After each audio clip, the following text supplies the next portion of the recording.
Good morning. Friday morning breakfast. எக்கு போட்ட noodles. Super, நல்லா இருக்கு.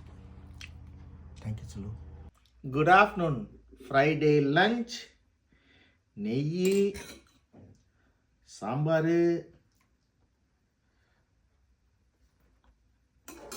English green, spring green. Yes, correct தானே? இங்கிலீஷ் ஸ்ப்ரிங் க்ரீன் தானே? British spring green. இங்கிலீஷ் எல்லாம் ஒன்று தானே? பிரிட்டிஷ் தானே? அமெரிக்காவா? போட்டிருக்குது அதுதான். மஷ்ரூம், பெப்பர் மஷ்ரூம் என்னோட ஃபேவரட். சிக்கன் மாதிரி இருக்கும், சில்லேஸ் தான். Appalam. Good evening. Friday dinner chapati chana. But என் ஒய்ஃப் என்னை ஏமாத்திட்டா. சிக்கன் குருமான்னு சொன்னான்.